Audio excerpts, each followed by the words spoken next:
Friends, welcome back to Haino channel. Haino சேனல்ல இன்னைக்கு சூப்பரான ரொம்ப ஹெல்தியான உளுந்து லட்டு தாங்க எப்படி செய்யுதுன்னு பார்க்க போறோம். இந்த உளுந்து லட்டு எப்படி செய்யுதுன்னு பார்க்கலாம் வாங்க ஃப்ரெண்ட்ஸ். இன்னைக்கு நான் வந்துட்டு ஒரு பேன் ஒன்று சூடு பண்ணிக்கிறேன். இதுல 200 கிராம் அளவுக்கு முழு உளுந்து எடுத்திருக்கேன். நீங்க வெள்ளை உளுந்து இருந்தாலும் சரி, அப்படி இல்லைன்னா உடச்ச கருப்பு உளுந்து இருந்தாலும் சரி. கருப்பு உளுந்து அப்படின்னா அதில் ரொம்ப சத்து அதிகமாக இருக்கிறதுனால நான் கருப்பு உளுந்து எடுத்திருக்கேன். இந்த உளுந்து வந்துட்டு நல்ல வாசனை வர்ற வரைக்கும் நம்ம வறுத்துக்க போறோம். அடுப்பை வந்து மீடியம்ல வச்சுட்டு கைவிடாம வறுத்துட்டே இருங்க. இல்லைன்னா ஒரு சைட்ல வறுபட்டு இன்னொரு சைடு வறுபடாம பச்சை வாசனையா இருக்கும் உங்களுக்கு லட்டு சாப்பிட்றதுக்கு. அதனால மிதமான சூட்ல ஒரு 15 மினிட்ஸ் கண்டிப்பா ஆகும். உங்களுக்கு வறுபடும் பொழுது உளுந்து வந்து நல்லா வெடிக்கிற சத்தம் கேட்கும். அது வரைக்கும் நம்ம பொறுமையா நிதானமா வறுக்கணும். கருப்பு உளுந்து சத்து அதிகமா இருக்கிறதுனால இன்னைக்கு கருப்பு உளுந்து எடுத்திருக்கேன். நீங்க அதுக்கு பதில் வெள்ளை உளுந்து எடுத்துக்கலாம், அது உங்களோட விருப்பம் தான். இந்த கருப்பு உளுந்து நிறைய சத்து இருக்குங்க. சின்ன குழந்தைங்க இருந்து பெரியவங்க வரைக்கும் இந்த லட்டு எடுத்துக்கலாம். உளுந்து நல்லா வறுபட்டுடுச்சு. இதை நம்ம வேற ஒரு பிளேட்ல மாத்திட்டு நல்லா ஆறட்டும். முழு உளுந்து வறுபட்டுடுச்சு அப்படின்னு பாப்பீங்க அப்படின்னா கொஞ்ச நேரம் ஆற விட்டுருங்க. ஆற விட்டதுக்கு அப்புறம் நீங்க இந்த மாதிரி நசுக்கி பாருங்க. கையை வச்சு நசுக்குனீங்க அப்படின்னா தோல் தனியா வரும் உங்களுக்கு. அது உள்ளேயும் பாத்தீங்கன்னா லைட்டா கலர் மாறி இருக்கும். இதுதான் கரெக்டான ஒரு இதுவா இருக்கும். நல்லா ஆறட்டும். ஆற விட்டுருவோம். ஆற விட்டதுக்கு அப்புறமா நம்ம அரைச்சிக்கலாம். இந்த கருப்பு உளுந்தோட வந்து 100 கிராம் அளவுக்கு பொட்டுக்கடலை, அதாவது உடச்ச கடலை சொல்லுவாங்க, அதை எடுத்திருக்கேன். இது வறுக்கணுன்ற அவசியம் இல்லை. லைட்டா நம்ம வறுத்துக்கிட்டா இன்னும் வந்து உங்களுக்கு நல்லா முறுமுறுப்பா இருக்கும். கலர் மாறாம வறுத்துக்க போறேன். பொட்டுக்கடலை நல்லா வறுபடிச்சு. அதையும் வந்துட்டு நம்ம ஆற வச்சிடலாம். இதோட நான் இன்னைக்கு வந்துட்டு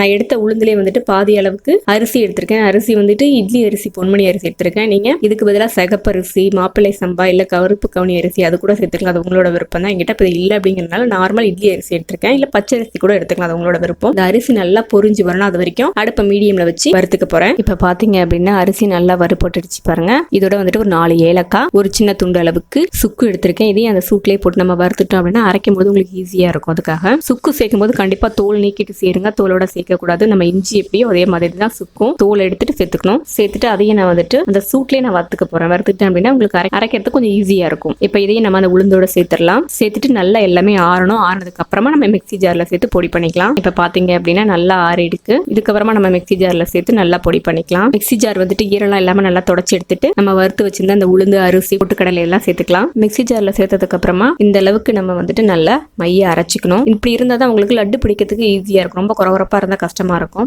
நான் எடுத்த பாத்திரத்திலே வந்து 3/4 கப் அளவுக்கு நாட்டு சக்கரை சேர்த்துருக்கேன். இல்ல கல்லு மண்ணு தூசலாம் எதுவுமே இல்லை. அதனால அப்படியே டைரக்டாவே சேர்த்துக்கலாம். சிலர் வந்துட்டு பாகு காய்ச்சி சேர்த்துப்பாங்க. அதையும் சேர்த்து நல்லா நான் பவுடர் பண்ணிக்கிறேன். இப்ப இதை வேற ஒரு மிக்சிங் பவுலுக்கு நம்ம மாத்திடலாம். இப்ப இந்த லட்டு பிடிக்கிறதுக்கு நம்ம நெய் சேர்த்து தான் செய்ய போறோம். பெரியவங்க சாப்பிடுறாங்க அப்படின்னா அவங்க டயட்ல இருக்கிறவங்களுக்கு நெய் சேர்க்காம செய்யணும் அப்படின்னா நம்ம சேர்த்த நாட்டு சக்கரை வந்து தண்ணியில கரைச்சிட்டு கொதிக்க வச்சு கொஞ்சம் கொஞ்சமா அந்த மாவோட சேர்த்து பசஞ்சோம் அப்படின்னாலும் சூப்பரா லட்டு ரெடி ஆயிடும். நான் குழந்தைங்களும் சாப்பிட போறாங்க அப்படிங்கிறதுக்காக கொஞ்சம் ரிச்சா இருக்கணும் அப்படிங்கிற நெய் சேர்த்துக்கிறேன். நெய் வந்துட்டு நல்லா கை பொறுக்கிற சூடு வரணும். சூடு வந்ததும் நம்ம இந்த மாவோட சேர்த்துடலாம். சேர்த்துட்டு கையை வச்சு கிளறாதீங்க. சூடா இருக்கும் நெய் அப்படிங்கிறதுனால கை வச்சு கிளறாம ஃபர்ஸ்ட் ஒரு இந்த மாதிரி சின்ன கரண்டியில ஸ்பூனை வச்சு ஃபர்ஸ்ட் கலந்து விட்டுக்கோங்க. கலந்து விட்டுட்டு கொஞ்சம் கை பொறுக்கிற சூடு வந்ததுக்கு அப்புறமா நம்ம கையை வச்சு லட்டு பிடிச்சிக்கலாம். கருப்பு உளுந்து உடம்புக்கு ரொம்பவே நல்லதுங்க. அதே மாதிரி இப்ப ஏஜ் அட்டெண்ட் பண்ண போற குழந்தைங்களுக்கு வந்துட்டு அந்த காலத்தெல்லாம் உளுந்தங்காளி கஞ்சி வச்சு கொடுக்கும். அந்த டைம்ல தான் கொடுக்கணும்ல. எப்பயுமே ரெகுலரா நம்ம இதை கொடுத்துட்டு இருந்தாலே அவங்களுடைய முதுகு வலிக்குலாம் ரொம்பவே நல்லா இருக்கும். கண்டிப்பா அந்த லட்டு வந்துட்டு நீங்க செஞ்சிட்டீங்க அப்படின்னா ஒரு 10-15 நாள் உங்களுக்கு வீணாவே ஆகாது. டெய்லி 1 இல்ல 2 எல்லாருமே சாப்பிடலாம். பெரியவங்களும் சரி, குழந்தைங்களும் சரி, எல்லாருமே இந்த லட்டை